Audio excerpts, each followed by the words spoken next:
Hey there, it's Master Trainer Peter here with the Just Playing Games podcast. Unfortunately, had a few issues with audio on my end. Zora and Barlow sound absolutely fine, and there's still a lot of excitement in the air about this Nintendo Direct episode.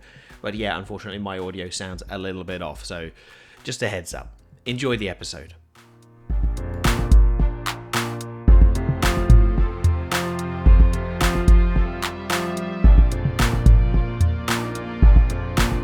Hello my friends, and welcome to Just Playing Games with me, Master Trainer Peter, the casual, informative and subtly Australian sounding gaming podcast that you need in your life. I am joined today by my regular gang, Barlow and Zora. How are you both doing today? I'm fantastic. Thank you for asking. How are you, Barlow? I am gagging to talk about this. 23 hours ago, we had a Nintendo Direct, and Peter and Zora and myself agreed we wouldn't talk about it, and we've mostly stuck to that. I basically just smashed just smashed my head against the keyboard with how excited I was, so yes. Yeah, it is. Yeah, it's pretty much that feeling. This is really the only thing we would really want to get our teeth into today. That cheeky... Is it a Nintendo Partner Direct Mini? Am I putting those words are all the right order? words. I don't know if they're in the right order. Nintendo Direct Mini Partner Showcase. Oh, what a load of... No, I hate... where was Showcase? No. Showcase is the official title. It wasn't really mini, was it? It was 25 minutes. Yeah, it was the longest mini partner showcase they've ever done. Okay, so how are your general feelings on this? Let's go into that. So the Nintendo Direct was, less than 24 hours ago, as Barlow had just said. Generally, I was super hyped. I didn't realize they were doing a direct video drop and not a live stream. I think that was a much better choice to do, because then you could not have any weird streaming issues. You could actually pick the quality. I think it was a very smart move on their part. I had a lot of streaming issues with mine, but I think that's just the fact that my laptop might be a little bit too far away from my router. I'm not quite sure. I will look into that. So yeah, I was actually I did a little live stream for it. I played a little bit of Sonic beforehand, and I went straight into the Direct, but I couldn't find the link. I was looking through Nintendo's YouTube channel, and it just wasn't on there, so I ended up clicking on Twitter. When I clicked on Twitter, as a fun fact for you, and I won't tell you which announcement it was, but there was one of the announcements in the Nintendo Partner Direct Mini Showcase Lollapalooza. Actually, the individual company posted their video at the same time that it went live. So that news went up instantly. So when I was trying to find the link through Twitter, because that was the easiest way for me to find it, I actually got spoiled on one of the announcements, which was quite interesting. But yes, it was definitely a smart move of them to be able to do it on demand. Although I think those live streams, where everyone is kind of waiting beforehand before it drops, is pretty hype. It is pretty hype. So yeah, I'm good either way.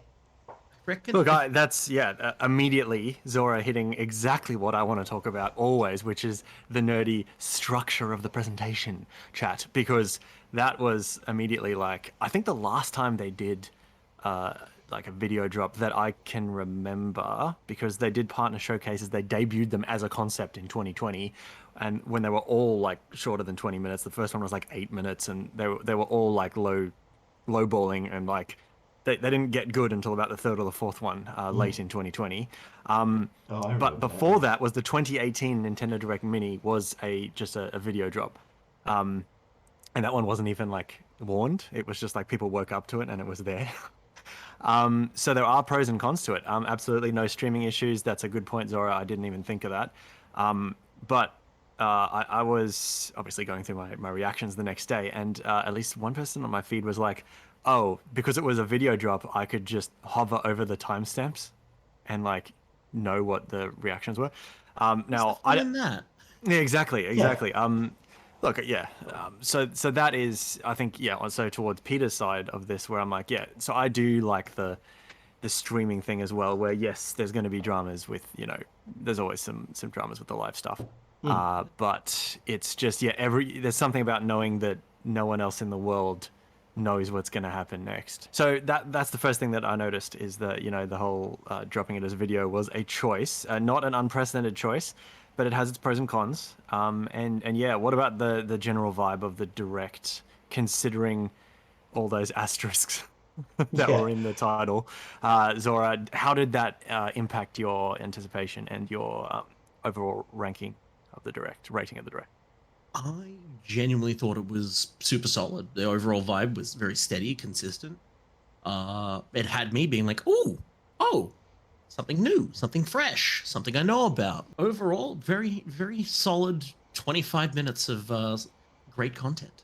Yeah, yeah, 100% agree with that. Like, I just, yeah, like considering there were no big first party titles there, that was absolutely solid, like absolutely jam packed. And I don't want to get too far into other things, but the thing that really, really, really got me about this whole thing, and because there was this almost like this dread coming over me the entire time, and that was the cloud. Because we all know that cloud gaming is a thing that Nintendo do. And for those who don't know, for listeners who don't know, cloud gaming options from Nintendo are not available in Australia. They just straight up don't work. Okay? So the fact that that was a noise. The fact that there was one cloud drop during the entirety of this thing, as far as I was aware, or as far as I was paying attention to anyway, apart from just... You are correct, Peter. There was just one. It was just one.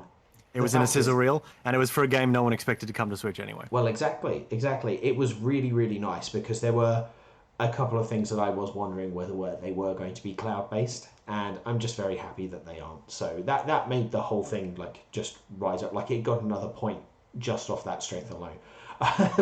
It's interesting with the asterisks. All of these, you take points off for like, oh, there's no first party. Oh, it's a mini.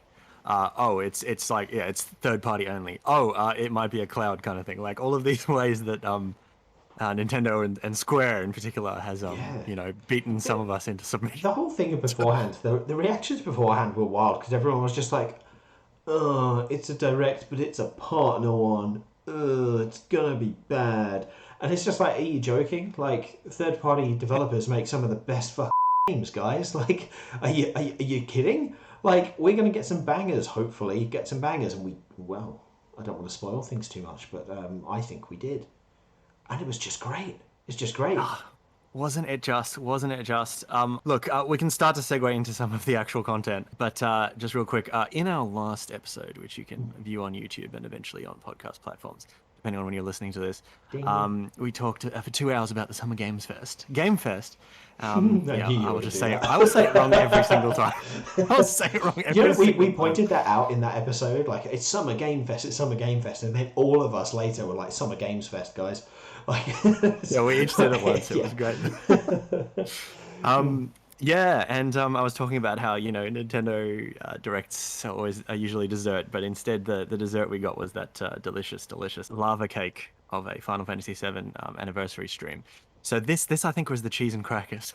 Would you agree? Oh, yeah, I love a bit of cheese. Cheese is life. I put out the craft singles as a joke. This is definitely the cheese and crackers. A couple of grapes thrown in there, a little bit of jam, a little bit of jelly. Yeah, banging stuff. Some artisanal stuff. Really hungry. Charcuterie board, if you will. Oh, don't start on the charcuterie board. Do you know what? Yeah, that's a great way of putting it. My word! It just a couple more things. We got a Mario, a Sonic, a Pacman, and a Megaman. And the last time we've seen those get together was Smash 4. Yeah, that's true. Yeah, when you remember all those like Twitter memes and that. So that was cool. I think there was certainly an energy to it that was very like the direct that it reminded me most of wasn't a partner showcase, wasn't the mini from 2018. It was a full direct from September 2019, which was also very focused on something for every generation, but a lot of it was focused on like older stuff. Like if you remember, that was the one where the first whispers of old Star Wars classics coming to Switch. I think it was one of the Jedi Knight games. It was the one that revealed Super Nintendo games for the Nintendo Switch Online, as included in the membership. It was the one that revealed Terry Bogard for Smash. So there was a lot of flavor of that. That was a good. Where it's hype, but it's all like sort of a lot of it is like older stuff, but for people 10 years ago, 20 years ago, all that kind of stuff. I think that there were like 4 tiers of announcements in this. Gee, I'm really going into this. Um, for me, so normally when I look at a direct, there's like 3 tiers of announcements, kind of like that I can categorize in my head, which I love doing. One is like the big deals that I enjoy, and I know they're big, and I love reveling in other people's hype because I know, either I played the game and it's coming to Switch and stuff, and but I played on another platform or whatever, but I'm really excited for it, but I probably won't play it. Then there's the ones that are specifically targeted at me, where I pop off specifically, but even though I know that, a lot of people won't. And then there's the I ones still that remember those screams when the screams that I heard 40 miles away when Advance Wars got announced. that direct was a year ago. That it wasn't just that too. That was WarioWare in the same direct. Mario Party based on the N64 in the same direct. It was crazy. Metroid Dread. It was a very Barlow Yeah. direct. It was a very Barlow direct. And that was just some of the stuff that comes to my head right now. And then there's also the ones that don't kind of move the needle at all, and those are like the smaller sort of announcements, and they're usually over quickly. And it's been a long time since Nintendo has actually focused for a long time on one of those. They're usually very good at the pacing, and they're really like setting the standard for it.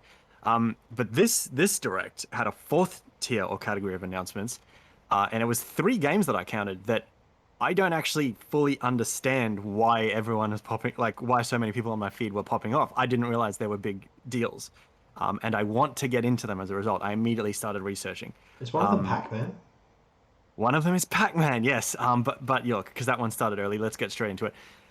One of them was also the opener, which was Monster Hunter Rise Sunbreak. And I will be honest with both of you, I thought this was a terrible way to start. Same. The thing went up and up after this, but it was not.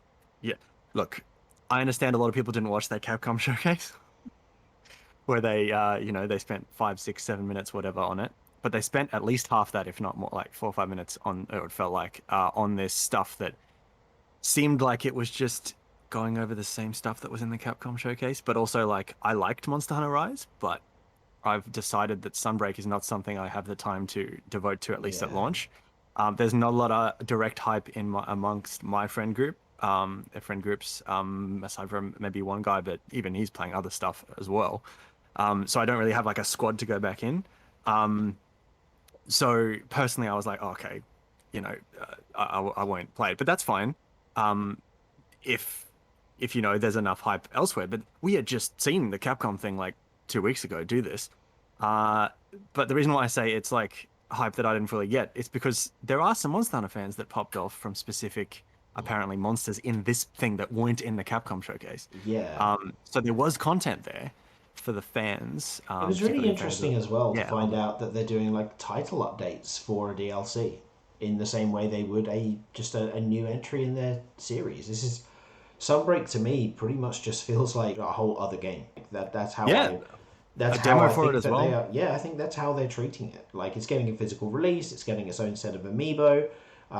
They have, they've got like title updates. They've got a roadmap already for the content that they're going to put out. It's really surprising, and I think it's really cool. I think it's really cool. There was a bit of new information there, more for the kind of hardcore Monster Hunter fans, but I think it's an interesting. It was definitely you were saying about how they couldn't have started it. It was like one of the worst ways to start it. Whilst I agree, I also think that if they put this in anywhere else in the direct, I think it would have messed up the flow. You know what I mean? That's actually a really good point. That's a really good point. See, if they'd put it anywhere else in the direct, but it was half the length, different story.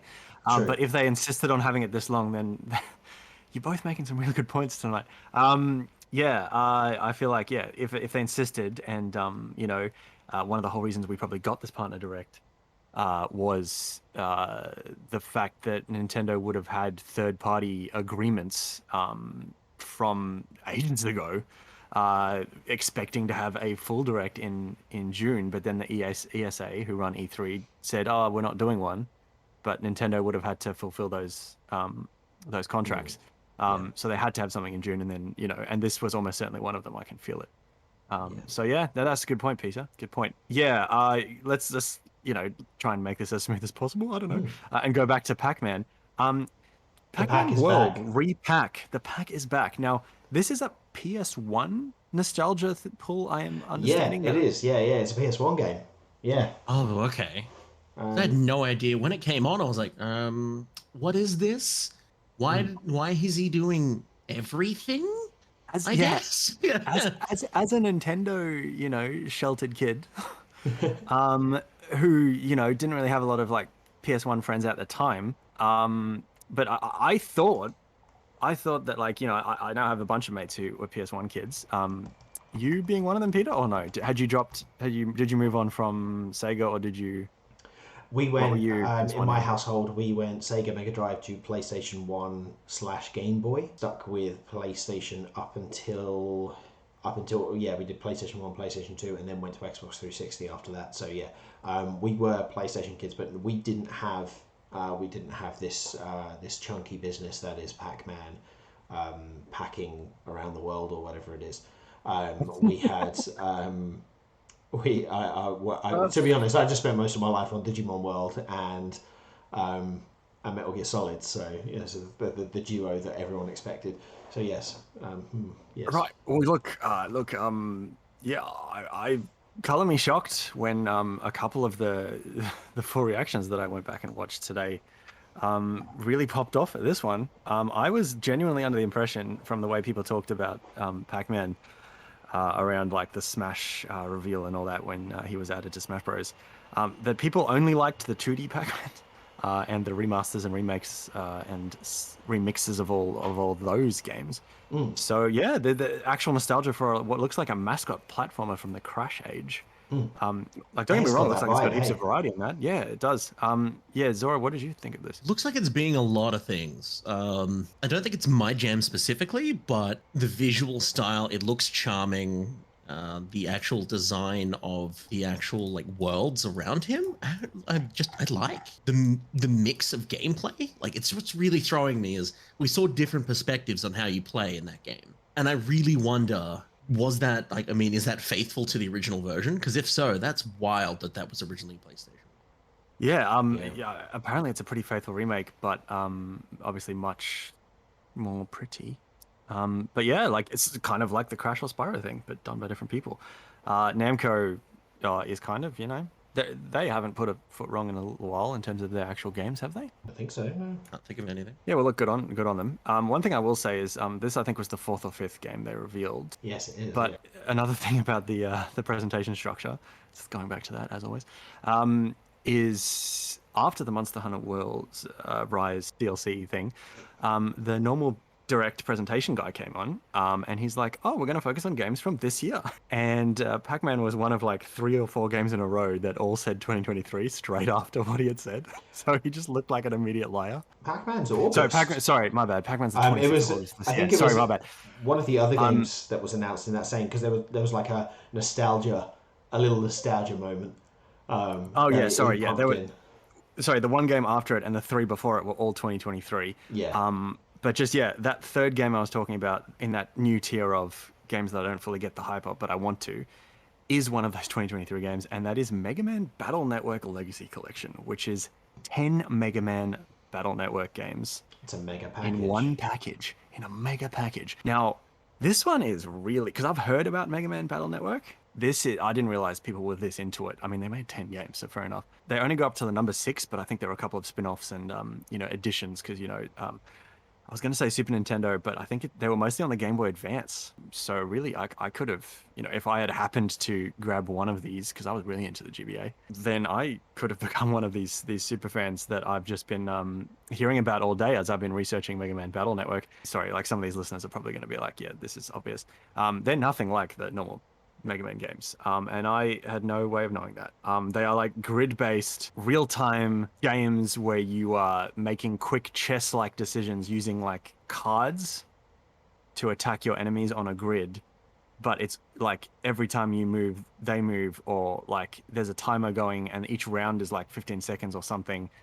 And every bit of footage I've been looking into is hectic as. And apparently it's there's a video that a good mate of mine shared about 15 minutes or so that's like explaining that it's like the only currently still played esport that runs on a Game Boy Advance. What? Yeah, because there's a PvP in it, and yeah, hearing the stories of this meta and stuff reminds me of like the early Pokemon days and like what people did to get like shoddy battle running and all that online No and that. way. It's just it's a really cool story. But yeah, 10 of these games, very very much, in the year of tactics games, or the era of the second golden era of tactics games we keep getting. This is hitting very sweetly, it seems, and cool.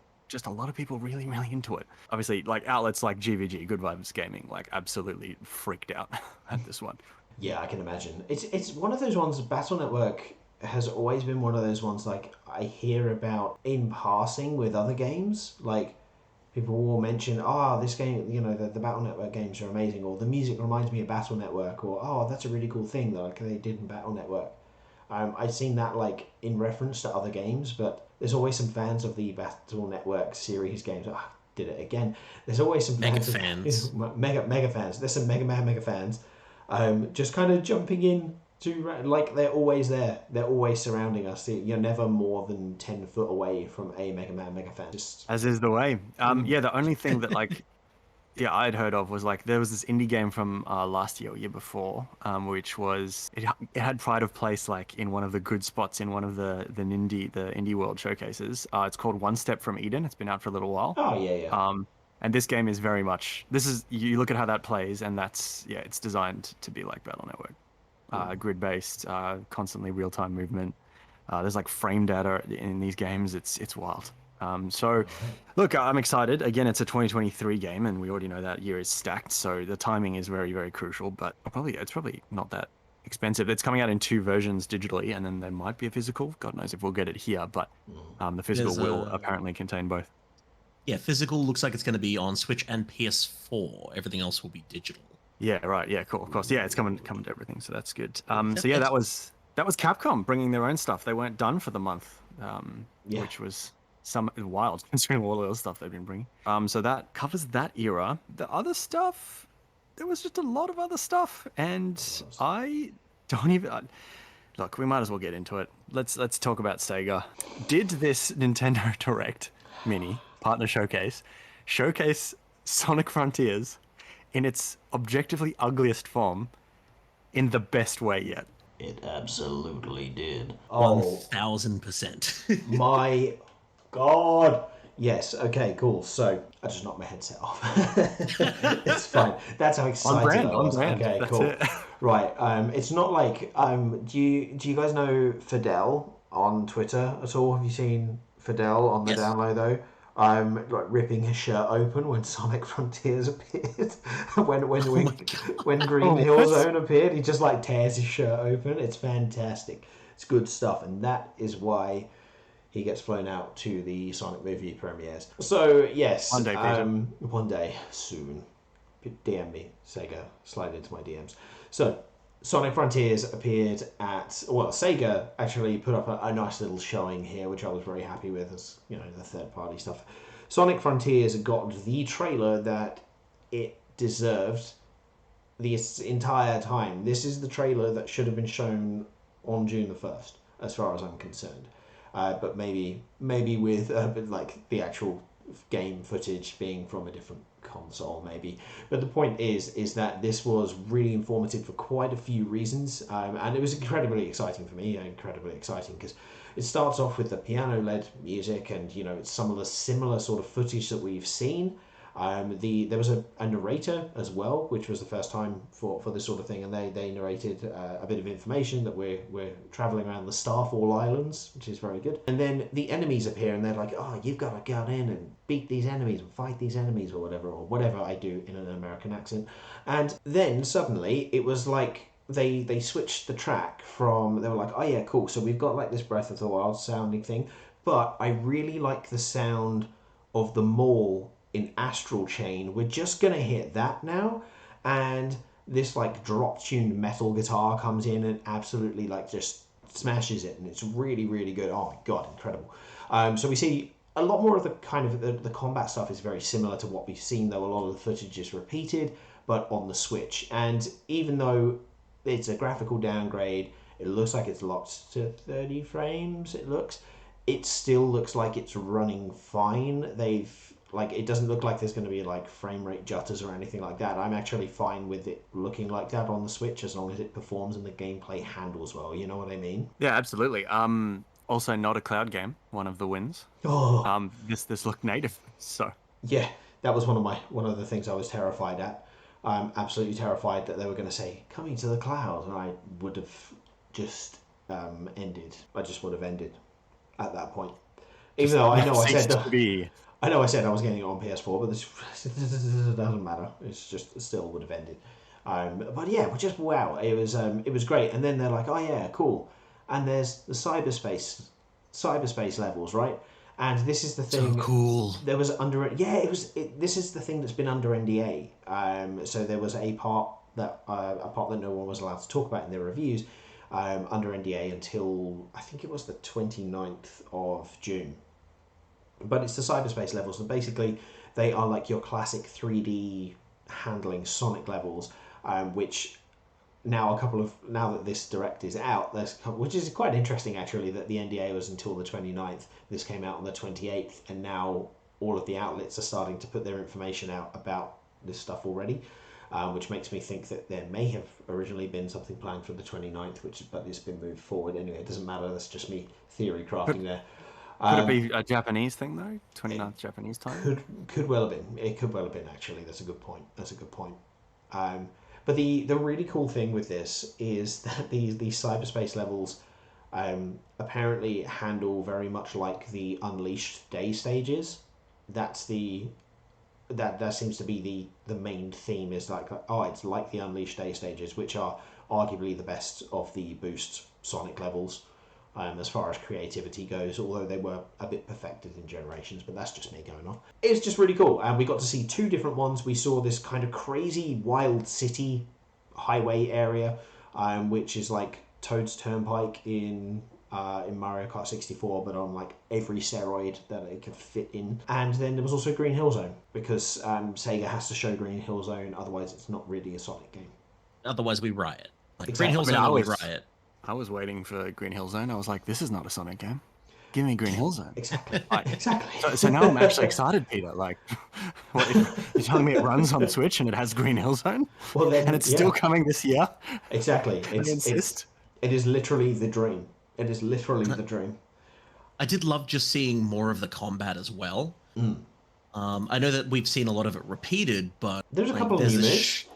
Yeah, there's that shot of like the Sonic, like he's floating in the air, but he's doing a bit of ranged attacks.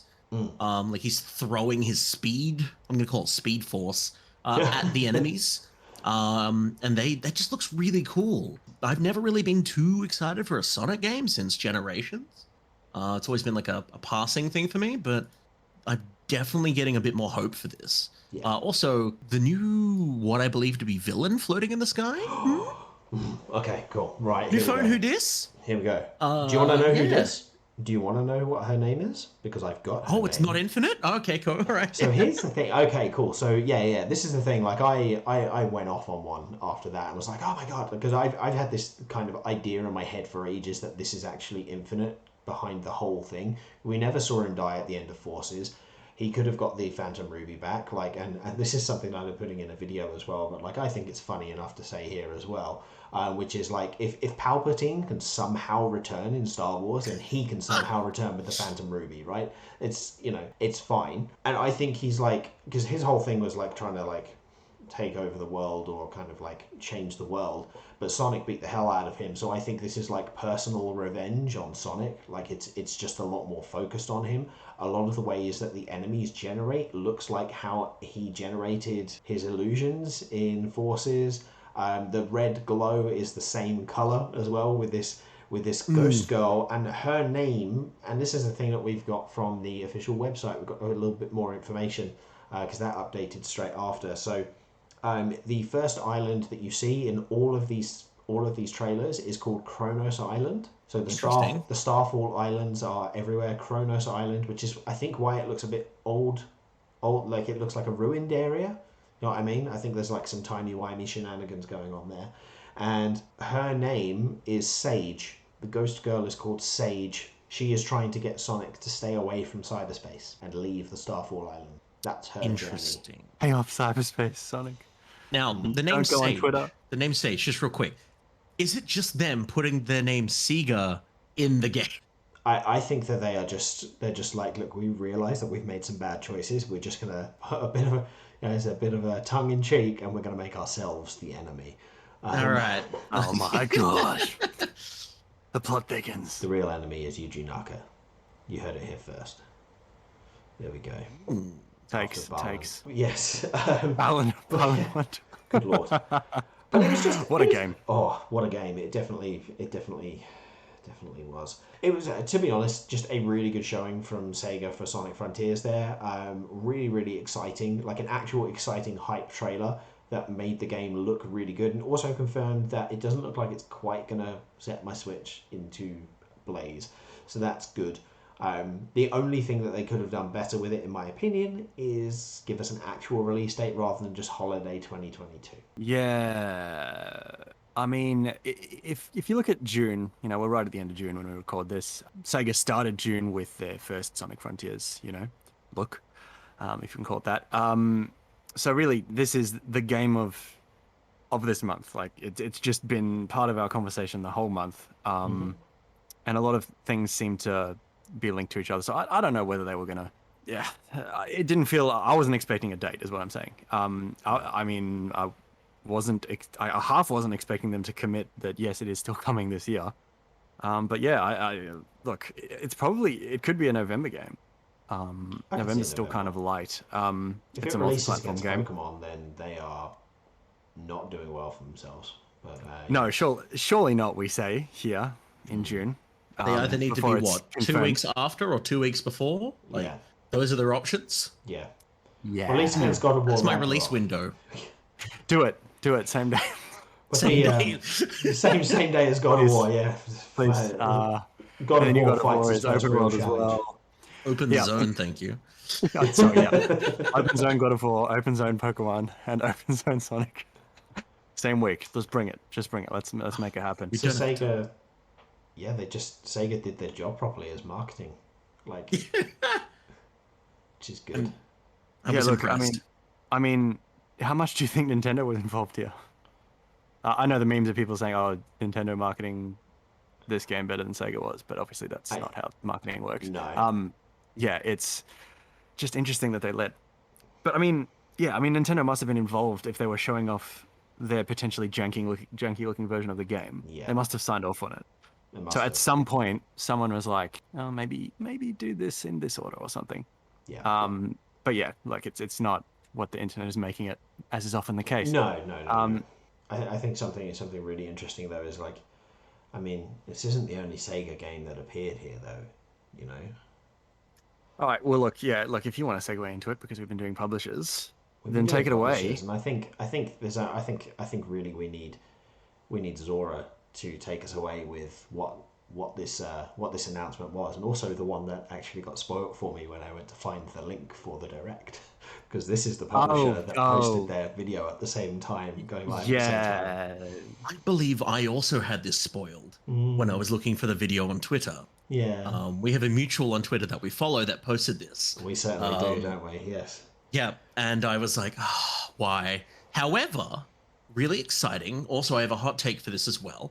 Persona coming to the Switch. Persona 5 Royal, which has a release date of the 21st of October, but also bringing 4 golden and 3 portable. Yeah. Did you end up buying it for Steam? No, I didn't. I held out. But I was really excited to tell you, because there were 2 games that you were telling me that I should get, right? Or maybe, I can't remember if there was. It was basically, we were talking about me getting Persona 4 Golden because we thought that was going to be a, you know, like we were joking around. But also, you accidentally sold me on Splatoon 2, so I bought a copy of that in the last week. I haven't played it yet, but I've got a copy of Splatoon 2 now, so I can play the Octo expansion. Oh my word! Oh, it's all coming up. Doing our homework for 3. That's very good. Exactly. Yeah, but Persona. Sorry, back to Persona. Yes. So exciting. I love the fact that we're getting Persona 5 Royal on the Switch. Now, my emphasis on Royal here, if you do recall, I believe it was Atlas's first words were Persona 5 will never be on anything but the PS4. Cheeky. Now, they didn't say Persona 5 Royal, did they? Do you know what? Atlas, you've done it again. Cue the music. I was gonna never saw it throw up coming. on my phone. Oh, we didn't. You can't see me, but I've got my hands up above my head and I'm like cheering. Look. Show me your true form, Atlas. Oh. This was fun. But I am thou art I. We are such nerds. Yeah, super pumped. I think all three of us are going to love it. We're all going to buy it on it. It may be the second or third time we bought this game. Do you think we'll get... Be the third time I bought 5. We're getting 5 Royal physically. Like, we know that there's a physical drop for that one. Do you confirmed. Do you reckon they'll do that for 4 golden and 3 portable as well? I hope so. They've kind of confirmed it's going to be digital only, those two. Fair enough. I was going to say, it could be interesting to have a physical version of the game, but it's both of them. It's 3 portable and 4 golden on the same physical. That could be an interesting. That would be very cool. With how much I have Persona 4 Golden on a pedestal, I would like it in its own thing. Yeah, that's totally But fair. that's just me. I don't think we're getting either. So, yeah, which sucks. Well, maybe it'll do it just in Japan. Because they did for Arena Ultimax physical in Japan only. So true. Well, the thing about Persona 3 Portable specifically is I imported that, well, maybe from the States though. It was a version that had American support. Sorry, English support. Oh my gosh, I've done it. I've done it with an actual Englishman on a podcast. Silly me. Disappointed. Yeah, I am even more disappointed. Trust me. Yeah, the PSP cases were very similar to how Switch cases are. They're just a little bit thinner, the Switch cases. So that would also be, what I'm saying is I would have bought them all physically if they were available. But yeah, as it stands, we're getting them anyway. There were some discrepancies talking about trailers that they dropped. Interesting, like the flow of this announcement and the hype levels around it. I'm interested to get your guys' thoughts on, because the trailer that this one looked like it was a better, more like hype building trailer, because they got Cassandra Lee Morris, who voices Morgana, to come in and do her thing, and then the guy who voices Teddy, whose name escapes me right now, unfortunately, to come in and then just like, to come in and then like announce as in like, oh, and also this is another thing kind of thing. But the presentation we got for the Xbox thing 2 weeks ago, which was the big megaton because it happened first, that didn't have this extra flourish of the voice acting. So it's interesting. Like, I wonder how the order would have gone, because if you think about it, even if Nintendo went in a normal E3 slot, they would still have gone after Microsoft, but they would have gone maybe a day or two later. So yeah, it's interesting. I think the reason for that would be, though, that, I mean, people have wanted the Persona games on the Xbox for a while, definitely. But there has been nowhere near as much demand for Persona on Xbox than there has been on the Switch. Do you know what I mean? Like, Persona on the Switch, especially since Joker made it into Smash Bros. Almost every single direct people have been posting about it. It's like the same level as Silk Song. Do you know what I mean? Like, everyone posting about it. Where's Persona 5?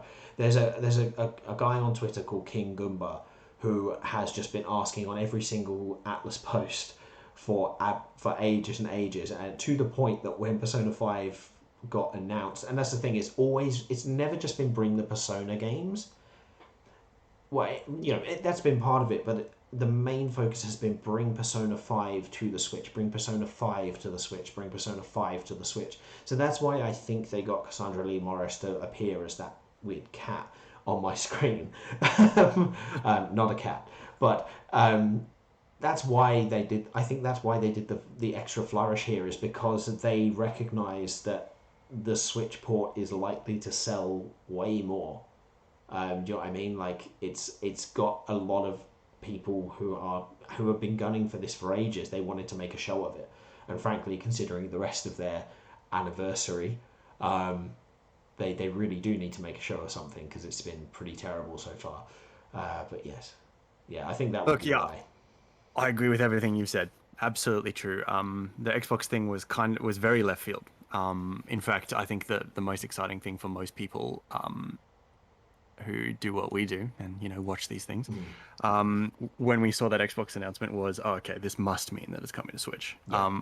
And I think on a personal level, that impacted the hype level of this announcement. Yeah. But as a finisher and understanding that a lot of Nintendo Switch owners don't watch Xbox showcases, or maybe don't keep up with that kind of news, that they would have popped up. I mean, like about 2 hours ago, I got my brother to watch this showcase, and because it was a video drop, I think I heard him scrub through it. But that's fine. He's not, he's not like me. He doesn't like the whole oh, how does this flow into the next thing? What's the pacing of this, etc., etc. But he didn't skim through. He just he didn't check the time stamps. He was just fast forwarding through, and I heard him visibly, audibly gasp and say, "You are joking," or something to that effect when Teddy's voice came on as well. So he was already hyped, and he didn't expect visibly Golden hear as well. someone gasp. Yeah. You know? Yeah, that's it. Yeah, get into it. I can see sounds and I can hear visuals. So that's my superpower. Yep. Taste color. One of my sisters actually does have one of those. Oh, synesthesia. Yeah, but I'm not gonna try and put words in her mouth because I don't fully understand it. Yeah. So what I'm saying is it's huge. We all know it's huge. It's really cool that it's coming out on the 21st of October. Persona 5 Royal, physical, bring the hype. That Do you think it Joker will have all thing. the DLC as well? Because they announced that the Xbox and Windows PC ports will have all of the additional DLC for Persona 5 Royal. So do you reckon they'll do that for the Switch? Excellent question. So it'll Excellent be question. Persona 5 Royal U Ultimax. See, that's actually, we joke, but that's one of the reasons I think maybe it isn't, because Atlas loves to add letters to things when there's actual reason to spend more money. Yeah. But I'm actually 50-50 because they could just chuck it in, but also it depends on how Microsoft delivers that extra DLC. Yeah. Because with Game Pass Ultimate, there's this thing called Perks, which is separate to the games you have. It's only with Ultimate, not with normal Game Pass or PC Game Pass. You have to have the whole kit and caboodle. And it's a separate tag where you just get stuff. A lot of it's stuff in free-to-play games, but occasionally it's like the Assassin's Creed DLC, for example, for when Origins came to Game Pass recently. So if you don't go and activate that in your perks section, you don't have access to that DLC, but it's essentially free or part of your subscription. So if they do it that way, then they can avoid that, and then maybe the Switch version won't have it. Okay. I bet Atlas and Sega would want to get those microtransaction dollars. Oh yeah, definitely. Joker was announced for Smash 3.5 years ago. This hype has been building, and for a very long time. By the way, that's still, I think, one of the most surprising announcements I ever remember seeing. I couldn't, from where it happened and the timing of it and just who it was. I sometimes wake up in the middle of the night thinking about the shock of that moment when he turns the fingers. It's such a good trailer. And it's such a good trailer. I actually go back and rewatch that sometimes. It is fantastic. It is just all the Smash Reveal trailers are great. Oh yeah, but that one is one of the best. Special. Yeah, it's special. But look, it's coming out on the 21st of October, one day after a game published by Ubisoft, which was leaked and then officially made official the day before, as is Ubisoft tradition. The irony being that Nintendo leaked this one originally. So last year Nintendo leaked it, and now Ubisoft are like, haven't heard about it. Middle finger, sit on it. Yeah, I haven't heard about it in a year, and we just got another leak. But Zora, why don't you take this one away? Is this I believe you're talking about the one that I'm actually super pumped for. Yeah. So it might put a bit of a spark in your step, but Mario and Rabbids Sparks of Hope is finally got a release date, but also they showed off some new gameplay mechanics as well, and just how smooth and buttery it looks. We didn't get to see the new Rabbid. The Edge Boy. The Edge Boy that I desperately need to know. He was in there. He was in there for a brief shining moment. He was. Still don't have a name though. He's Edge Boy. Just Edge Boy. It's just Edge Boy. But the biggest shock I had, and I absolutely lost it, was the big boy himself with his cannon that looks like a soldier's helmet, Bowser. Yeah. Playable Bowser. Oh, you can just Oh. tell he's gonna do some damage. Yes. Also, his little like star wisp thing is like all black and menacing. I'm super excited. I cannot wait. He looks like he's going to be like maybe like a call-in summon. I don't think he would be like a permanent member on the team, but if that is the case, awesome. I'm all for it. I can't wait to actually go through and play this. I'm wondering if they'll bother with the co-op thing again. I know not too many people did jump on co-op in the first time round. I forgot it had co-op. There you go. Yeah, really you had to get to a latest. certain point in the game to unlock co-op. Isn't too co-op friendly in my opinion. Okay. Wasn't co-op Yeah. wasn't co-op added as part of the DLC? No, I Oh, think I think competitive something else. was. Oh, right, yeah. Yeah, Okay. co-op was you had to get to a certain point, build a certain building, and then co-op was unlocked. That's such a weird. Okay, for someone who hasn't played the game, and I'm just like, it's Mario and Rabbids, and then you just like build that building, and then everything changes. Like, I'm like, what? What? And No, you're it's very, gathering like, if- resources. Because you have a base, right, Zora, at Peach's Yes. Castle. Yeah, and because You're rebuilding Peach's castle after all the mayhem that's hit it. Ah, yeah, it's like okay. it's like the multiverse thing 5 years before it was cool. Yeah, they literally try and explain it with like an extra character. The opening cutscene is just insane. Peter, this game is always on sale. I don't know how you haven't bought it. Like it's always in the eShop sales. It's like Yeah. $15 or less. That's true. Look, it's like it does get really XCOM level hard in my opinion. I like tactics games, but this particular XCOM style, I'm never that good at them. When the level of the enemies gets to a certain point, I tend to like just I don't know. I'm not getting something about it. Or anyway, how far did you get in the first one, Zora? Not long enough in the game, to be honest.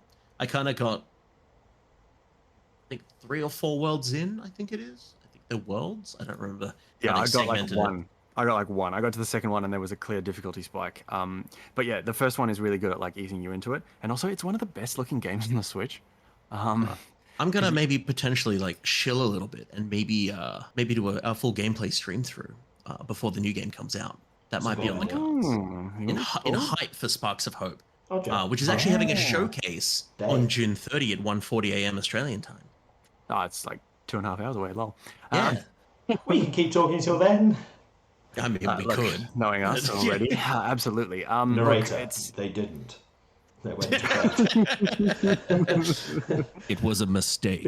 Either way. But the first one, of course, was a grid-based adventure, and the biggest gameplay change with this one, aside from the addition of Mario Galaxy-style elements like Starbits collecting, which I think was really cool, is that it's a bit more Valkyria Chronicles, wow, that's a word, than XCOM in the sense that it's not, you don't have like squares that you can move, you have an area that you can move around freely until you do a certain amount of actions to take up your action points, and then your turn's over. Did I get that right, Zora? Yes, it's definitely akin to that sort of style. I would call it like a cover-based tactic shooter, I guess is how I would do that. It's a cover-based very tactics. important. Yeah, still Yeah. very important. Like You XCOM, do for not sure. want to be out of cover or your day is ruined.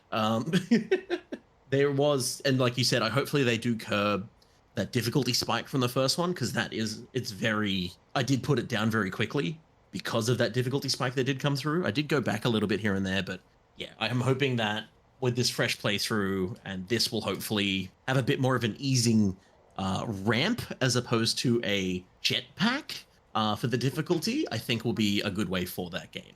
Also, it looks gorgeous. Like, stunning. Mwah. Quick meme. Just love talking about the reactions and stuff. This game was assumed as gospel about this time last year, as proof that a Switch Pro existed. Do you guys remember that? Do you remember that, Peter? No, I don't. Why? not Why know was those were this one? linked. Why was this Right, one? yeah, like, yeah. Yeah, I know that Michael Damiani on Easy Allies was one of the ones who was like on that train as soon as he saw it. And yeah, poor guy's taking a bit of a beating on his channel at the moment, but unjustifiably. But yeah, like I remember, like I think it was Jason Schreier got on like one of the Twitter threads about it. Oh yeah. And like was like doing like a nudge wink kind of thing, and because of he was the one who broke that Bloomberg story about the Switch Pro, which ended up being the OLED. Wasn't it pretty Yeah, much all of it's the same specs though, apart from the 4K chip thing? well, yeah, like so. Yeah, Yeah. this was. We all assumed that.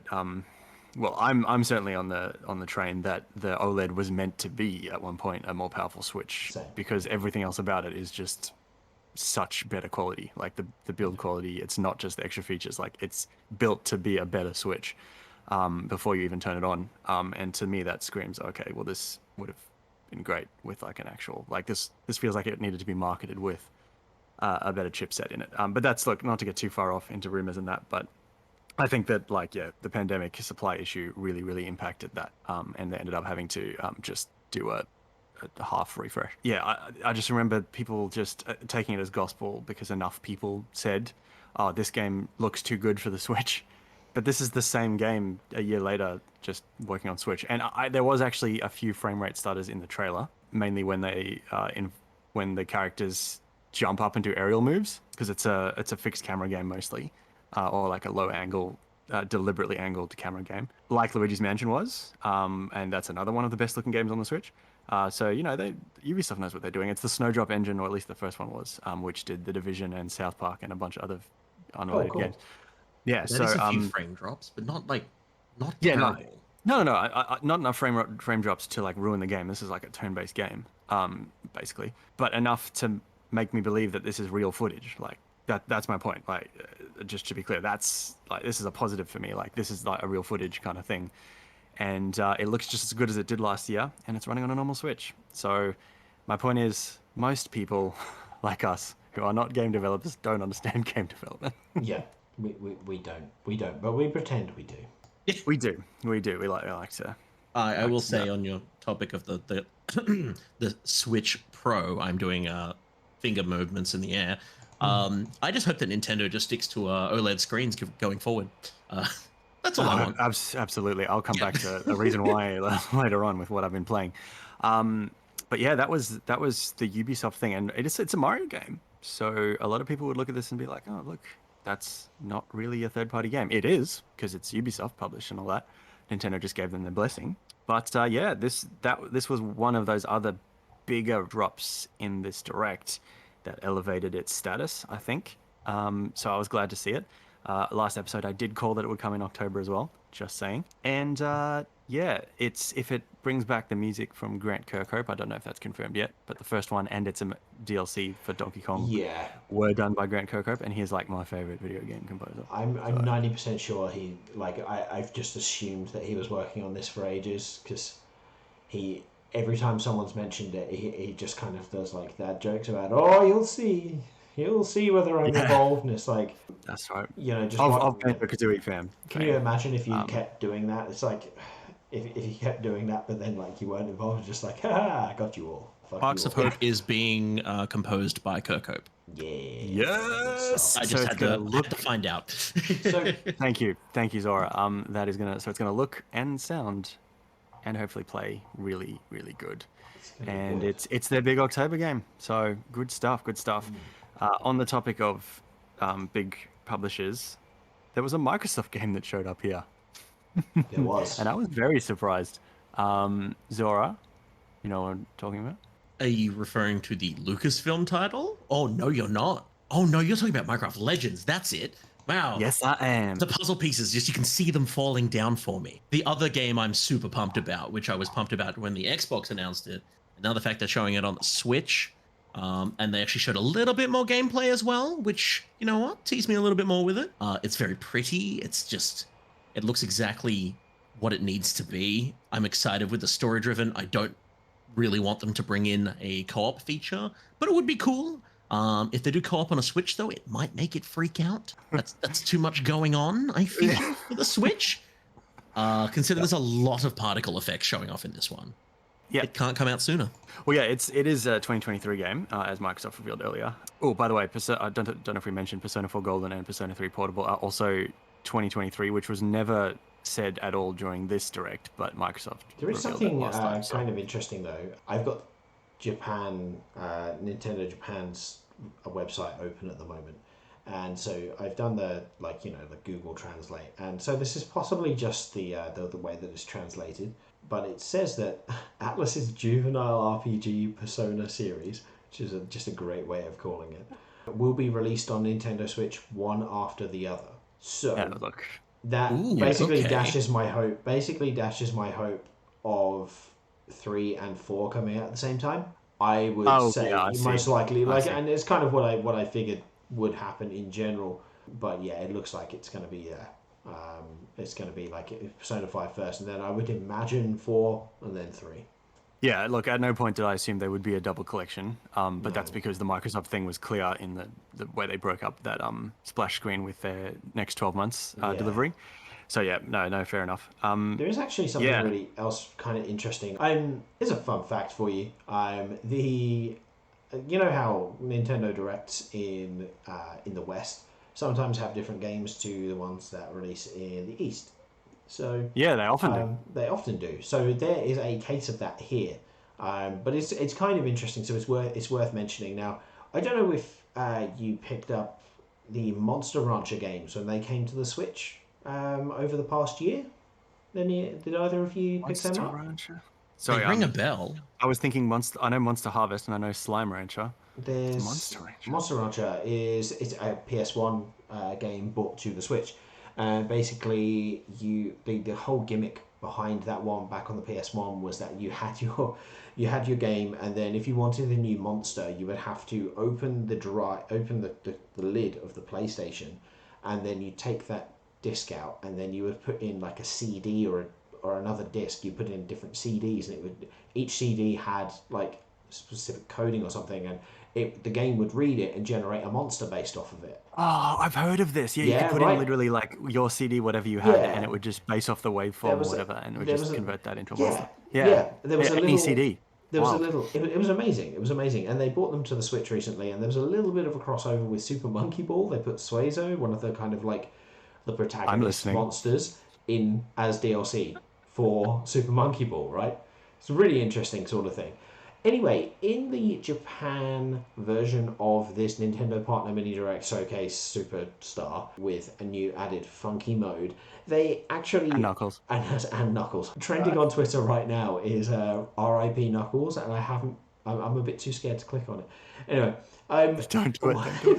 What they've announced is Ultra Monster Farm, and it is... Monster Farm is the name of it in Japan for Monster Rancher. So Ultra Monster Rancher. And you can raise ultra monsters, and it's basically when I'm saying ultra, you're aware of Ultraman. Yes, I am. It's the bad guys from Ultraman. You can raise them. It's a crossover game with Ultraman. It looks ridiculous. What is the? It Right? looks so bonkers. It looks amazing, and it's like basically like a kaiju raising sin. Oh my gosh! Can we get this, please? Please, that's what I'm thinking. I'm like, well, come on, give me that. Like, I would. Yet another good thing. My word. Yeah, really cool. I thought it was a really cool little one because obviously, like, like we've been talking about the stuff that we definitely saw, and we've still got a fair bit to go as well. But I figured, like, just before the break, we would just talk about this really fun little one because it's like, like it looks ridiculous, and it's like, yes, you can. It's like Digivice fighting. It does, doesn't it? Yeah. It does, but instead of just using the kind of the music playback thing, it will read NFC compatible devices. Oh my gosh. I'm assuming like amiibos. You can just tap an amiibo and it will just create a monster for you, which is a good way of implementing that similar sort of system. You can do it with any sort of NFC thing. And that Literally tap your bank card. And that works really well for Japan as well, because Japan has the NFC sort of things for a lot of its kind of like vending machines and stuff, which is how those who use the Digimon Vital Bracelet, that's how you do the random battles, is you tap it to an NFC compatible reader. So like you can do that, like you can walk up to a vending machine and tap it and get a fight out of it, which is a really cool thing. So yeah, it looks like you'd be able to do that as well, like traveling around with your Switch and just like, why are you pressing your console up against that thing? I just didn't need a Coke can. Like, I just want to see what monster's inside this.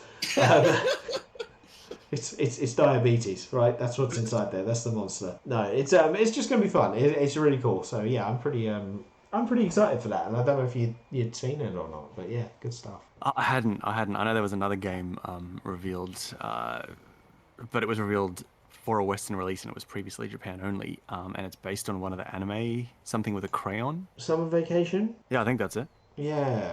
Yes, I did see that because I was expecting that to turn up here and it didn't. Yeah, Me and the Professor on Summer Vacation. Yeah, it's like one of those long-running manga and anime. Gee, my anime game is so weak these days. Looks Anyway, fun. look, on that note, do you want to come and do? We probably covered 2/3 of it, so we can smash out the last third after the break. Yeah, I reckon that's a good one. We'll take a short little break, and yeah, you join us back for the rest of the Nintendo Partner Direct mini showcase. Super fun time.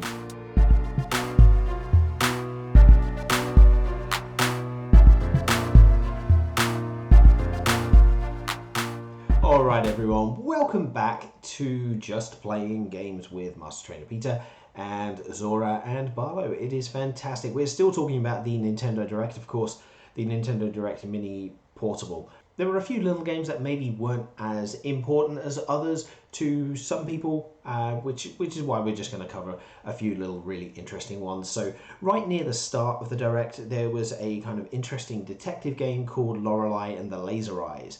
Barlow, what were your thoughts about that one? Oh, how dare you jump the I want I would like precisely no more and no less than the entirety of this game right inside me right now. Oh, This game cheeky. looks like such a Barlow game. It does, doesn't Looks it? so cool. And it's published by, like, all you really had to say was Annapurna Interactive. The publisher, like, they're publishing Neon White, which I talked about last week, and I'm still playing. Oh, yeah, They banging. published some of my favorite games ever. They are one of the best, this label means quality, kind of unofficial Nintendo seal things. I feel for really indie bad games. for my intro now. Really bad. No, look. I mean, you took a chance. I was going to build up to the ones that I was most excited about, but this is your podcast, not mine. So Damn we're going to right. do it this way. That's fine. Look, absolutely. Look, this was personally, in terms of like, I immediately knew I wanted it, and I didn't know before the showcase. This was my highlight. I don't know if it like overall was my highlight, but like in terms of a game I didn't expect that I suddenly found out existed. Look, it's really hard to explain. It's got like PS1 into like synthy kind of 80s, 90s graphical styles. It looks a little bit like that, like a sweary game, who likes doing his own mystery stuff. He did this game called like the something file something case. I don't know. He always has weird names for games. That I thought this game was for a second, for the first couple frames. But yeah, look, it's a mystery game with magic involved, and a guy with a massive top hat, and just a lot of mysterious, weird, psycho. I don't know. I was gonna go into Prodigy lyrics there. Psychedelic is the word I'm looking for. Look, I'm gonna get it when it comes out. Unfortunately, we don't have a date. That's early 2023. Yeah. But look, in terms of the games that are like, we can like rail off real quick. The ones that didn't move the needle for me personally, Disney's Dreamlight Valley. That was an interesting. We got like 3 almost life sim style games, and this was the first one that that kind of showed up. And yeah, I'm not the target audience for that one, but I've heard some people say that it's basically Kingdom Hearts in jeggings with a bit of like with a bit of Animal Crossing, and I'm like, yeah, all right, cool. I love it. You're just oversell. That's such an oversell. Look, it's Gameloft, and Gameloft only does mobile games pretty much that have like free to play mechanics. So like that's why I was like, It's fun. yeah, Chill. look, Yeah. I'm sure like it'll just I'm sure it's gonna. There's a it has target Disney audience, but characters it's in it. just not. Absolutely, Not me. yeah. Yeah. One of the other life sim ones is the sequel to Doraemon's Story of Seasons, which I didn't think we'd get, which is a spin-off of the new de facto Harvest Moon. This one's called Friends of the Great Kingdom or Grand Kingdom. I don't know. I've like shortened it in my notes here. I don't know what the actual full title is. But yeah, life sim wise, like, do you play many Zora? Do you like Doraemon? Not really a Doraemon. I'm more like a Stardew person myself. Fair enough. Look, moving on then, I guess. Another one which, like, you know, we've already said stuff about it. No Man's Sky, not a cloud game, still on track for the 7th of October. And then the game we talked about earlier that is a cloud game that no one expected to come to Switch, and we won't be playing it in Australia anyway, is A Plague Tale Requiem, which I've already talked about being really excited for it, but I'll be playing that on Xbox, and it's coming to PlayStation as well. Cool that some people will be playing it who don't own one of the other consoles or a good PC, but because I want as many people to play that series as possible. But yeah, not much more to say about that. And then there was also something called Captain Velvet Meteor, which I actually feel a bit guilty because that's one of the ones I just happened to not look at. I don't remember that from the presentation. It's a game. Because those were the 3 games in the sizzle reel. So for some reason that was deemed worthy of the sizzle reel, even though it kind of had that indie sort of vibe. And the direct was already doing a really good job of actually giving the indies that showed up their own space. So it was weird that they didn't for this one. But look, I'll jury's out on that one, whatever. Art style's nice. Yeah, and then the last one I'd say that I really didn't. I saw it and I was like, oh, look, whatever. But that Zora, I think, might really like is Railgrade, which has been described as satisfactory on a train line. It's just train spaghetti junction for all. I'm with Zora on this one. I'm really into trains, so like that was just like I was just like, ooh, trains on my Switch, really exciting. It looks good. Well, I'm glad. Awesome. I didn't even know that you like trains. Yeah, I like. So trains. look, that's. I have to quote Thomas Carr when we do that. Yes. Yeah, had to be said. Yeah, no, that's really good. If you're both into it, yeah. So you guys are picking this one up, maybe? It said this fall, so I reckon. Apparently, it came out on PC. It's still listed on Epic Games Store as coming soon. Initial release date 3rd of February on Windows. Maybe it's gonna be an early access game. Maybe. Oh my gosh! Wow. Yeah. Okay. Why am I on the Epic Games Store? It was the first link I followed. I think it's published by Epic. Yeah, it looks like it's Epic. But it's not in their store. Right. Okay. That is really weird. Okay. Yeah, that would be why. Looks Good cool. to know. Yeah, I'm glad you guys liked it. Yeah, that's awesome. Yeah, just management and time and trains. Admire your fleet of trains with the cinematic view mode. Also, there's like little robot doggies. Yeah. Yes, please. Robot Optimize doggies. your train You can see the setup. robot doggies. It just sounds so like 5-year-old me would have been absolutely losing his mind saying optimize your train setup and place tracks strategically to navigate challenging environmental terrain and create the most effective delivery route possible. I would just be like, that's the most amazing thing, oh my god. But I'd be doing it with like brio, like wooden tracks. It's really good stuff. It looks really interesting. Definitely that sort of, because I used to play the train sims when I was younger as well, so like definitely got that sort of vibe there, but I hadn't really picked up on the whole Satisfactory style thing, so like yeah, that intrigues me because I've been watching Zora play Satisfactory and yeah, very cool. The itch. Well, good to know. Yeah, good stuff. Another quick mention, like this one did move the needle for me, but it was so out of left field and shocking. It's already been a really good year, or is going to be a really good year, for sequels or just loving treatments or remakes or remasters of 2017 games. And Super Bomberman R is getting a sequel. Yeah. So not only did Konami show up as another of these major publishers, whatever, like, they're like, oh, Bandai's going, Capcom's going.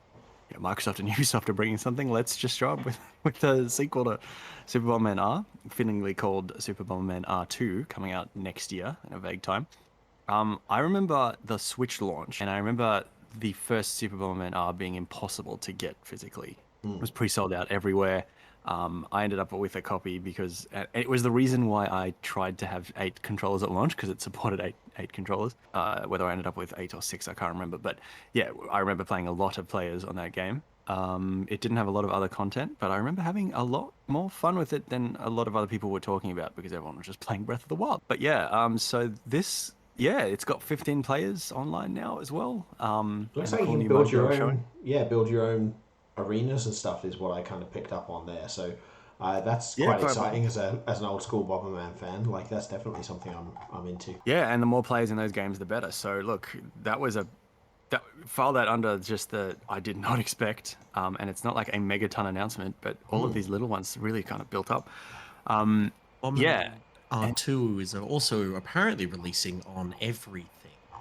yes. So I think the first one was a timed Switch exclusive, if I'm not mistaken. But this one is going to be on everything. So cool, like Megaman, etc. But yeah, just sort of filtering up and down. There was also another one called Little Noah Sign of Paradise, which was the first of 3 shadow drops. Nintendo always delivers shadow drops, which I love about them. The directs, always actual out nows, which the rest of Summer Game Fest did have, but you had to like throw a bunch of asterisks on, like it's out in 2 days or whatever. But yeah, this one is by Cygames and looks like chaotic and like this crazy like. They're the guys 2D... behind Dragalia Lost, aren't they? Yes, I believe so. Yeah. Sorry, carry on. Yeah. What did you think of it? I thought it was really interesting, actually. Like a really cute aesthetic there, which is really cool. I like the little Lilliput things.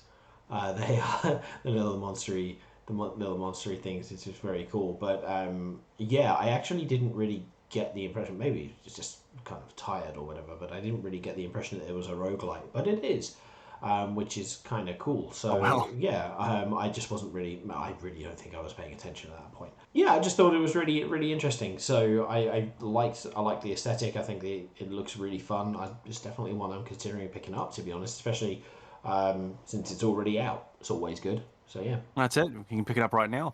And on that note, you can also pick up the Portal Companion Collection, which was another one of my predictions that we definitely shared amongst ourselves and didn't record. But that's fine. You can believe me. A lot of people predicted this. It kind of felt right because we hadn't seen it since they announced it in the February Direct, and it kind of seemed it was going to work as a drop. So yeah, you guys played both of these. I have. Portal 2 is one of my favorite games of all time. Day one, played non-stop until I finished it. Fair enough. I think picking it up on the Switch is going to be good because it's pretty cheap on the Switch as well, which is obviously awesome. Yeah, considering the quality of it. I mean, I've got Nintendo Life up, and they're a UK site, and it's £13.49. So what's that, like just under $30 for us? It's 28 on our eShop. 28 on our eShop. Like that's for 2 games of this sort of quality. Like that's ridiculous. And Portal 2 has 2 campaigns, co-op and single player, which are sequels to each other. Well, one is a sequel to the other. So it's definitely worth it. I think I'm going to be jumping in on that because I've only played a bit of Portal. So yeah. Oh my gosh, Peter, they're so good. I need to complete. You need more people to tell you that, but there's something really interesting about the Portal, Companion Collection, which I now see that Nintendo Life have also got an article about it, so we'll read it from there. A Twitter user called Oatmeal Dome. Have you heard about this? They've managed to load Half-Life 2 into the Switch version of Portal 1 and it works. It's not even 24 hours after it's released and they've already got Half-Life 2 working. Might as well release it officially, Val. Apparently there's significant data related to Half-Life 2 in the game anyway, so like they've just managed to get most of it running. It's like not only the same engine. It's like it heavily crashes same. It's like it's very similar, isn't it? Oh wow. Like spin-off. Yeah. Like the maps, some of the maps don't work properly, NPC animations are bugged and you can't save in it. But yeah, apart from that, apparently it's working pretty well. Like, it is pretty damn smooth. So I'd like to see an official release of that. That'd be good. Now that's what we need to port beg for. Yeah, more port begging for Switch. Let's do it. More port begging. And the final shadow drop, most exciting to me, of course, and the one that I have played a little bit today, was of course the demo for Live Alive. I've been calling it Live Alive this entire time, so I feel bad. But Live Alive looks really good, and the fact that we're getting that, it looks like a very kind of chunky demo, which is a really good trait that Nintendo seem to have been doing recently, is having these, like, these demos be very, very substantial, especially like I think it's not too far out of the realm of possibility to credit Square for like starting this trend, because with Octopath Traveler they had the demo where it was the prologue, wasn't it? Or was that Yeah, well, Bravely? yeah, it was they. No. That's it. They did it for both. Both of them had a demo way out from release where you then got a survey and then they listened to the feedback and actually put it in the game. They did That that was with... Bravely Default 2 and Octopath both did that, but then they both also did a second demo, which the progress carried over into the final game. So that's Square. Obviously, they also did the Dragon Quest XI demo, which was 10 hours of the game, where progress carried over. Far out. They did that for Triangle Strategy as well. Most recently in the February Direct, they shadow dropped that one as well. So yeah, Live Alive getting that is super not surprising. But yeah, like Nintendo's taking their lead with they took the lead with the Pikmin 3 Deluxe demo. Yeah. I know the Fire Daemon Ex Emblem Machina? 3, Daemon Ex Machina, the Fire Emblem 3 Hopes recently Yeah, one, and that's did very Hyrule good. Warriors do one as well? Hyrule Warriors, yep, that had one as well. And again, save, yeah, because that was like the first two chapters. The first two That's it. chapters, I so it's mean, the first three maps. the best kind of demo. And I think, yeah, I think we can, yeah, thank this part of Square, which is like, I mean, look, we talked about how Square was like, is getting out Final Fantasy games at a clip that we haven't seen in a very, very long time. But there's also this like, remember that state of play earlier this year where they announced two new RPGs for PlayStation? The Yeah, Deerfield Chronicles and like the Return to the Valkyrie series. yeah. Like those are two new games, and then we've also got like Live Alive coming, which is again I've been playing it. It is a look we never got it in the West at all, so it's like basically a new game for us.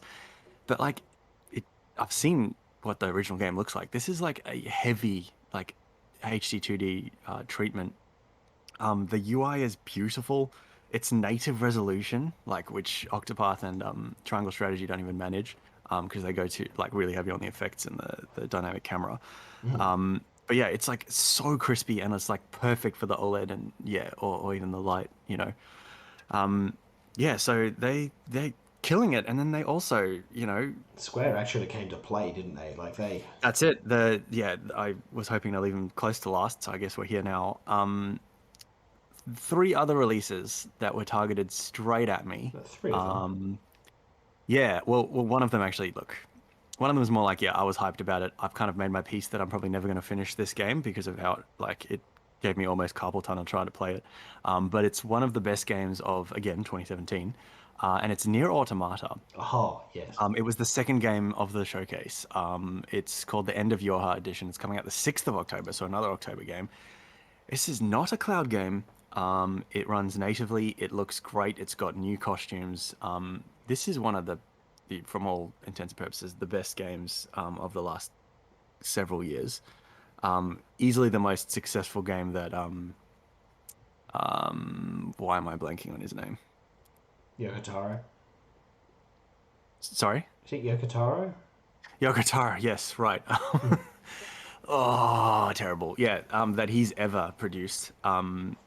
And yeah, I remember like my brother playing in 2017 and being like, this is one of the best things I've ever experienced. So yeah, look, if you haven't played it and you don't mind this oppressive nihilism and this control scheme that requires you to have your fingers on like all the triggers at once, then it is a great game. Have you played it, Zora? I played a little bit of it. Definitely a huge game each time you do play it, is what I hear. I think I got close to the end of the first playthrough, which is about 10, 12 hours, if I'm not mistaken. But then you've got to play, like, there's two more. It kind of self-sequelizes and does a really cool thing story-wise, which obviously I won't spoil because a lot of people probably haven't played it, you know? But, you know, that Switch JRPG audience is going to love this game. Definitely. Gonna go absolutely wild. It's another Platinum joint, of course. You know, Yeah. which you know they love their action combat and that. But yeah, the other two, which were definitely more targeted at me, and one of them, of course, was Dragon Quest Treasures. That one looks really cool. I looked at that and then saw my free time draining away. We have our December game, Peter. 9th of the 12th, as far as I can understand. It's not on anything else, just Switch for now. But yeah, it's somewhere between the Dragon Quest Builders and like a normal Dragon Quest and like a Dragon Quest Monsters game, where you have monsters and you kind of watch them fight, and also you're involved, and then you have to collect treasure and all that. So it's got that sort of grindy appeal as well. Oh, it looks, yeah, it's got like two really cutesy protagonists, as they like to do. And yeah, I'm at the point where I have a Pavlovian response whenever I hear that that theme song. I'm just like, oh boy, we playing, we're playing this one. We're just playing games. Yeah, that's it. Hey, we're playing games. We have to fit that And word. then that's it. And then also Harvestella, and Harvestella was so if Nier was the second game, this was the second last game. Yeah. So Square wanted to go big at the beginning and the end, and throughout the middle. Harvestella is a another brand new RPG. I don't know where they're getting all these teams, which has been described as Final Fantasy meets Rune Factory, which is interesting because I remember when Rune Factory was first a thing on the DS, it was described as Final Fantasy meets Harvest Moon. So now Rune Factory is enough of its own thing. But this is easily the most expensive looking farming sim RPG. Is that fair to say that we've seen? Definitely. Oh, yeah, 1000%. They've just taken the Square polish and thrown it at a farming sim. Yeah. But then also making it spin with the, what do they call it? The death season are coming, and you've got to fend off that. Yeah, so Season of the seasons will Doom! change, but then in between the seasons, there's this thing called the quietus where all the crops wither, which sounds like a nightmare. If I assume there's a way to like store your crops or whatever. Give me a greenhouse. Yeah, look, I bet. Chuck it in the Probably will. I greenhouse. probably will. There wasn't actually that much footage of the crop stuff in the trailer. There was a lot more footage of the battle system and the crazy flashy attacks, and I saw the word job in a Final Fantasy game. This makes me very excited because the job system, of course, one of the most of the Final Fantasy games that have it are just better, 20% better for me. So cool that you have the potential mixing of a job system with that kind of these min-maxing systems. It looks great. The art's awesome. I think one of the artists is the Final Fantasy 12 guy. One of the Final Fantasy 12 artists is working on it. And yeah, we don't know which Square team is working on it, but it's coming out November 4th. So it's another Switch exclusive. This one's on PC as well, but when something's not on another console, I count it as like a Switch exclusive in terms of Nintendo's calendar and how they look at it. So yeah, this was just another completely out of nowhere, like Lorelei and the Laser Eyes, that I was almost immediately into. Well, at first I saw farming sim and I was like, okay, cool, yeah, right. But and then it started like developing and it just got me in. So look, I think I don't really like the farming sims I've tried, but Rune Factory 5 specifically has been taking a lot of free time from a lot of my mates and some colleagues. And I remember thinking I might try that when it's on sale, and now I'll just get this. Yeah, it definitely piqued my interest, this one as well. It's just such a pretty title as well. Just fantastic. Like they have yeah, I don't know how they are getting so many games out. I didn't realise Square Enix was as big as it is, clearly. Because Oh yeah. Well, yeah, despite the fact that a lot of their branded shows aren't great, and they've just cut out a bunch of Western studios that that were making good games while they owned them, but they didn't seem to value properly. Like, there's still so much of this modern Square that would make like adolescent me freak out. Like, yeah. Getting the major Final Fantasies, but also getting the kind of like those Game Boy Advance DS RPG energy on a portable console, like with rewarding mechanics and things that are going to suck me in. Look, I'm about it. Look, I think that covers a lot of the big ones. It really just leaves a couple of the indies that caught our eye. So there was Blanc, which is published by Gearbox, coming out February 2023. This is a deer and a wolf and their little babies, and it's a co-op. I don't know if it's a co-op only, like a Way Out is, or like It Takes Two is, but it certainly seemed to give the impression that you need to play it with someone, online or local. I'm not sure.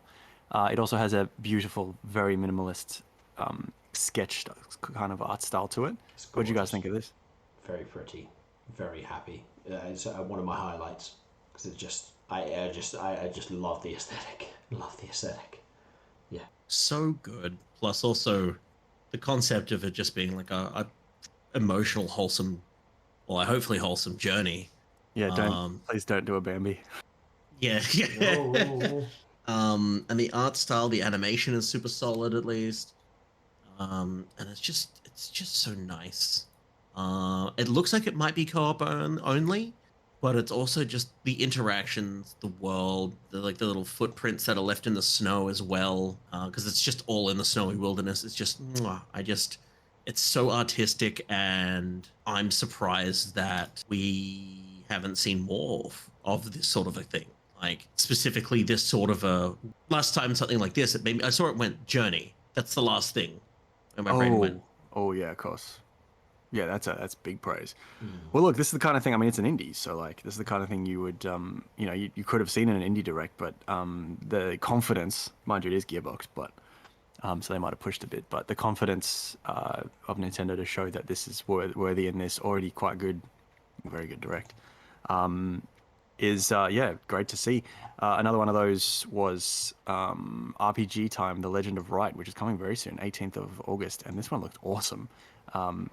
It's about a, I guess, teenager who's draws like an RPG in his mind, and then you play it through the moving illustrations in the book that he has. Looks awesome. Yeah, definitely another very cool aesthetic and a cool way of implementing those sorts of really quirky, really interesting ideas. And plus, let's be real, we all dreamed of making our own games when we were younger. Let's be real. This looked. Yeah, it's managed to, from the look of the trailer, capture that like feeling of being in a, drawing Dragon Ball Z characters in primary school and high school. I used to design Sonic bosses, like different egomatics. Oh my god. Yeah, I grew up that very late. I'm learning so much about you today. That's good.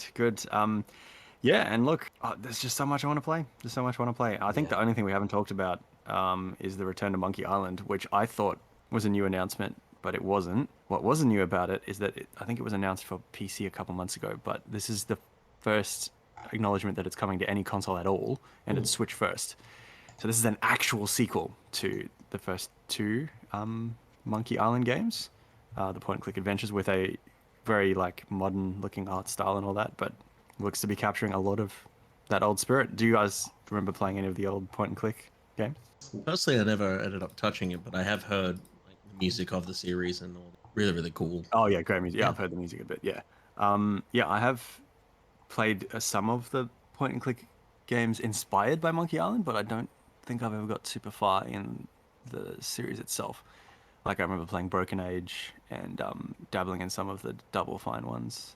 Sorry, the old LucasArts one. Yeah, that's its own hype announcement, and as you can probably tell, like it's almost exhausting how much there was when you actually unpack what was there.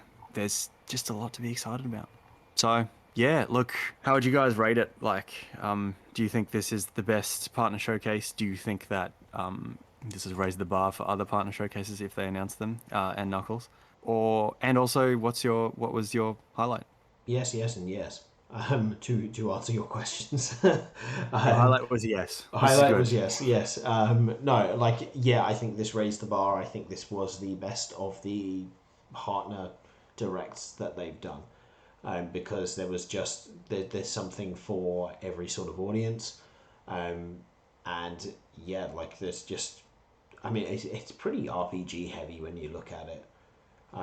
Especially if we count Sonic Frontiers, which would be my highlight, by the way, if we count that as an RPG, because it's got some RPG aspects to it. But yeah, there's just a lot, and Frontiers, fantastic. Also very excited that I'll be able to have Persona 4 Golden on a portable console. That'll be very, very, very, very tasty. But yeah, Zora, what about you? I have to say, for me, biggest, I guess, takeaway, or not my big highlight of the whole thing is Rabbids Spark. I'm just so excited for that. Actually seeing more gameplay, more details, and I'll know more in about an hour.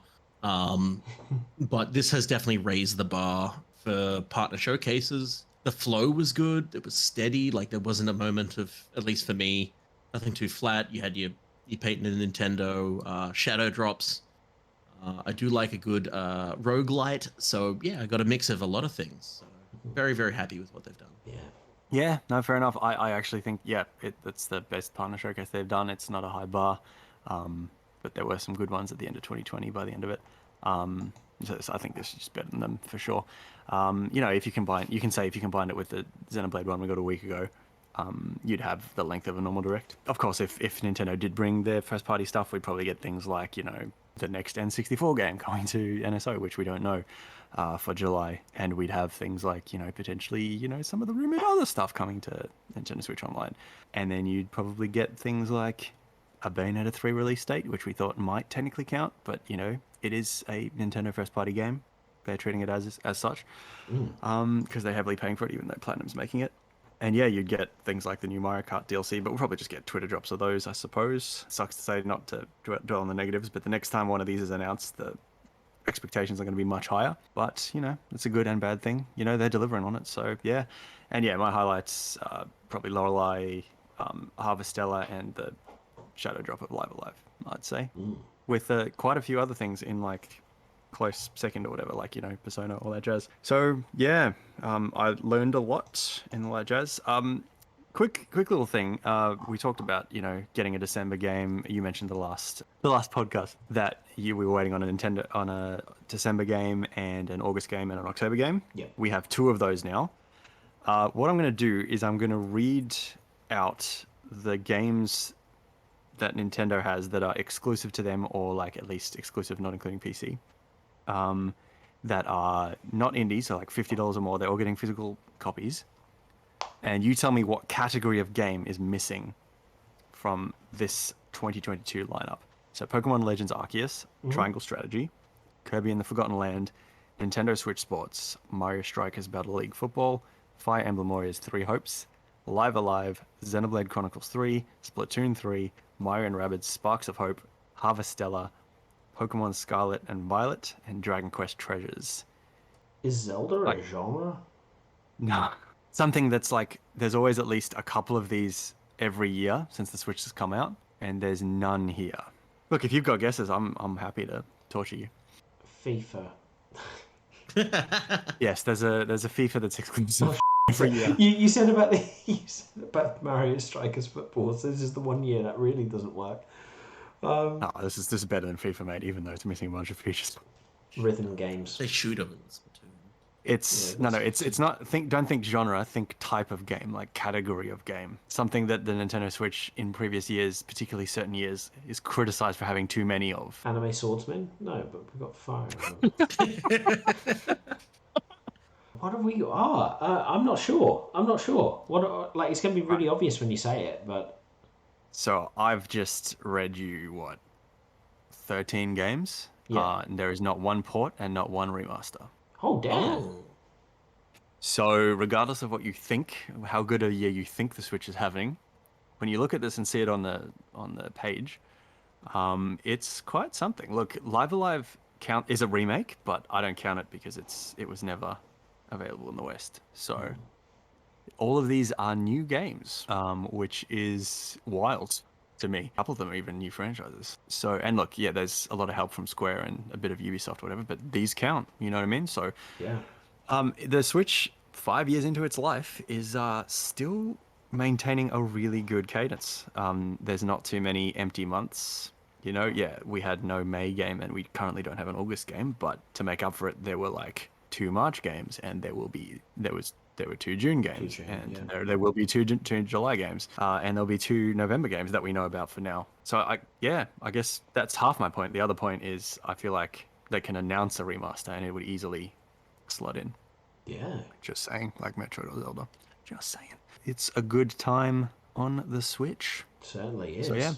It's pretty stacked on the Switch at the moment, and I think even though there's quite a few ports and stuff from this mini direct partner showcase Scion of Paradise, there's just such a there's quite a lot of good stuff coming, and it's going to be a good year. It's a good year for the Switch. I think that's the reality of the situation. I'm very happy about it. So it's good. So what we'll do, we'll get into our regular segment to finish this off. We go for what we've been playing and what we're looking forward to. So, Zora, what have you been playing this week? I actually have been playing Splatoon 2. Ooh. Picked it up over the weekend for my work. Same. I know. When you said that earlier, I was like, oh, all right then. Just had to give it another whirl. Absolutely adored it. And I'm looking forward to Xenoblade. Give me some Xenoblade 3. I've been very intrigued since the Direct. I need to give it a go. I want to know who that person who was blurred out was in that menu. Oh, right. Yeah, spicy. Barlow, what about you? What you been playing?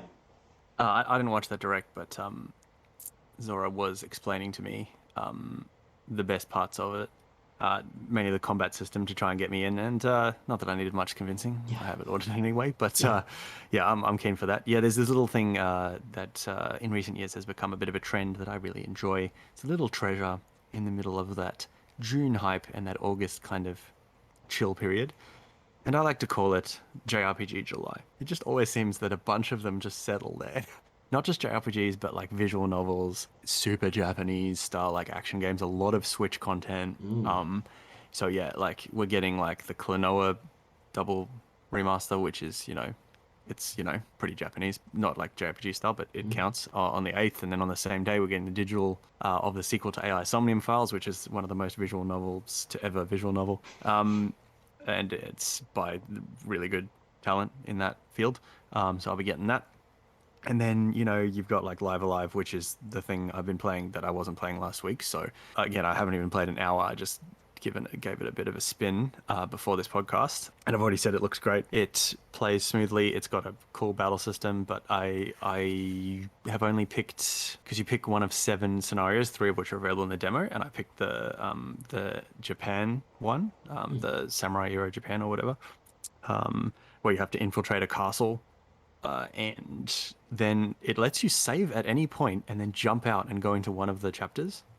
So I jumped into a far future one where the first scene is very 2001: A Space Odyssey, where one guy gets out of a pod and there's this like weird futuristic life form that's like cute and all that. Anyway, look, it's very promising. So that's the 22nd of July, and then on the 29th, look, Xenoblade Chronicles 3 is coming out, and Monolith did Nintendo a solid by saying, yeah, cool, we'll move our game up, even though we announced it in September, to cover for you having Splatoon not ready in time. But then Digimon Survive, which was announced I don't know how long ago. It had one job, Peter, when it was picking its release date. Just didn't need one to go job. against it. Don't go against one of the biggest JRPGs in the game, particularly not in JRPG July. Look, I get if you want to be part of that, the festivities of the month.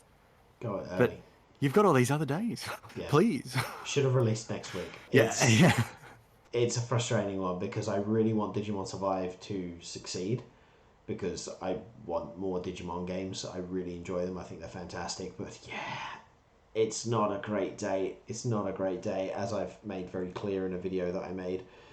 Which you can watch right now. Great video. Thank you very much. It's a bit of a baity one, but like it's just my own. It's just me explaining things. I got asked about it a couple of times by people, so I figured I'd answer it. But yeah, I'm picking up Digimon Survive over Xenoblade just because I own Xenoblade 1 and 2 and the physical copy of Torna, but I haven't gotten around to playing them. So I just But that just means you got to buy the third one, so that you can have another one to not play. Exactly, yeah. Otherwise it's going to be lonely on the shelf. Exactly, and then I can buy the inevitable extra DLC that they announced. Just keep the collection going. Exactly, yeah. You're trapped. Exactly. It's going to be good. It's going to be a good JRPG July. Maybe that's one of the podcast episodes we talk about previous JRPG Julys. Yes, absolutely. I'd be up for that. That'd be good. So I've been playing a really interesting one actually, which I want to talk because it's a kind of a fun little one, and it's very relevant to a couple of things that we've spoken about earlier, which is kind of cool. So obviously last week I mentioned Sonic Origins and I mentioned Fire Emblem Warriors 3 Hopes, which is really fun. I've been enjoying them, but I also just recently got into another game. It's a Sonic one, but it's not really an official one. So I've been playing a fan game called Sonic Runners Reloaded. Did you ever hear of Sonic Runners? No. No? Sonic Runners was like basically like a side-scrolling endless runner, kind of like if you think of Super Mario Run on the iPhone. It was a mobile game. It was a mobile game, but it was Oh, yeah, I can and see it it. had like a gacha system. But it was arguably one of the better iterations of Sonic. Like it worked really well. Like that style of gameplay worked so well for Sonic because the increasing speed worked really well, the increasing obstacles and different stuff. So when it got shut down, I think 2016. There's a bunch of fans decided to kind of remake their own version of it, and so they've made essentially like a sequel to Forces, but it's called Sonic Runners Reloaded, and it is absolutely Oh, fantastic. okay. There's no microtransactions or anything. You earn all of the red rings, but the really cool thing, and the reason why I picked it up recently, is because someone retweeted about the fact that they decided to start doing events, right? So they've got their own events running. And the event that they've got running at the moment is that Sonic gets warped into mementos and he's got to help the Phantom Thieves. And so the special character that you can unlock is the Sonic Joker costume from Forces. It's Oh my fantastic. gosh. And I've managed to I get have that in my mind so I clearly. you get like the part of the thing with the game was is that you unlocked companions, these little creatures that kind of like Chow mostly, who would give you certain effects like magnet every certain rings or like help you boost your score and stuff. So I've got Morgana and Arsene flying around behind me as I run around. It's really really good fun. A dream. It's really really good fun. So yeah, it's a free download. Give it a go. Give it a go. It's been a time, but yeah, very relevant considering the Nintendo partner mini direct with Dante from the Devil May Cry series. There it is. Waiting for that one. Yeah, I've been saving that one. Had it in the chamber. But yeah, I think that's pretty much all we've got time for today. We're going to wrap this up. It's been a very interesting Nintendo mini partner direct trainer, Peter, which has been very entertaining. Lots of good games been announced, lots of great third-party announcements, which I've been really happy to see. And I think you'll agree, very high quality, great showings from a lot of different publishers, and a lot of great stuff to look forward to coming over the next year, which is fantastic. So yeah, I'm really happy about it. Adds that charcuterie board to that delicious June. Delicious June, so that we are filled up and ready with energy, all the calories we need to get through JRPG July. Good, very, very good. Do we have anything to add, my friends? Love your work. Yeah. Love your work. Where can we find you? Where can we find you, Zora? You can find me on most social medias under Zora Wolf with an E on the end. Or if you're on Twitter, I believe it's Zora Wolf O with an O. You can find me anywhere as Vagrantesque, Vagrae. No. He's done it. This is staying in. I used to do that every week. Never messed it up once. Oh my god. Vagrantesque. There we go. He's done it. In particular, look, I won't plug the blog right now because I don't post on it that often. But on my Instagram, I've just posted my top 10 games of the half year in no particular order. There it is. Good stuff. I'll have to check that out. Sounds good. Sounds good. All right, fantastic. And obviously, I'm Master Trainer Peter. You can always find me in the Breach, and all of the information for all of us is going to be in the description. And depending on what podcast service you're using, or whether it's YouTube, it's going to be YouTube first at least, but then whatever podcast service we use, hopefully all the descriptions, all the good stuff, it's going to be great, all of that. I love it. Fantastic. Well, thank you so much for joining us today. Make sure you join us for our next episode, and yeah, thank you very much. We'll see you next time. Thank you, and bye. Bye. I'm actually Bye. waving. I'm waving. Why am I waving? No one can see me. It's very late. It's very late. Bye.